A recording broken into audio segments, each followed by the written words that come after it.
कार्तिक की कहानी। एक इली थी, एक धुनियो था, दोनों साथ रहते थे। एक बार कार्तिक में इली से दुनिया से कहा कि चलो दोनों कार्तिक नहाते हैं, लेकिन दुनिया ने मना कर दिया। अब दोनों साथ जाते। इली तो राजा की रानी में के चूड़े में लगकर कार्तिक नहा लेती और दुनिया राजा की पगड़ी में बैठ जाता। तो राजा नहाने जाता तो पगड़ी को खेत की मेड़ पर रख देता, तो वह पगड़ी से उतरकर मोट बाजरा खाता और पानी पी लेता। इस तरह पूरा महीना बीत गया। कार्तिक पूरी होते ही दोनों मर गए। अब इली तो राजा के घर लड़की बनी और दुनिया राजा के घर मिंडा हुआ। दोनों उसी घर में रहने लगे।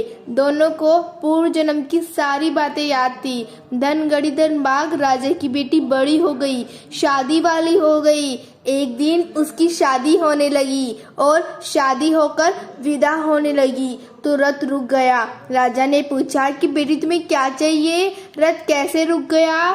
उसने कहा कि पिताजी मुझे ये मिंडा चाहिए। पिताजी ने कहा कि बेटी तुम इस मिंडा का क्या करोगी? कुछ धन दौलत, हीरे जवाहरात, चांदी सोना, नौकर चाकर ये सब ले जाओ। लेकिन बेटी ने कहा कि नहीं पिताजी मुझे ये मिंडा चाहिए।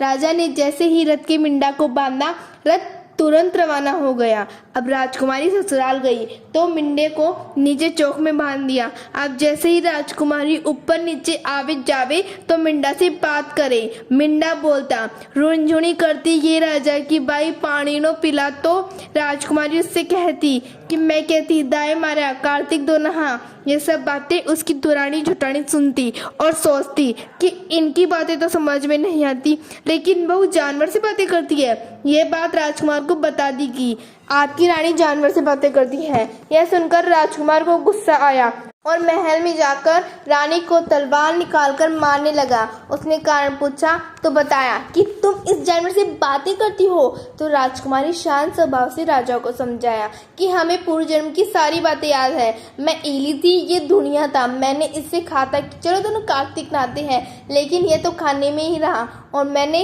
राजा की रानी के चूड़े में लगकर कार्तिक नहा ली। अब इस जन्म में कार्तिक के फल से मुझे मनुष्य देह मिली।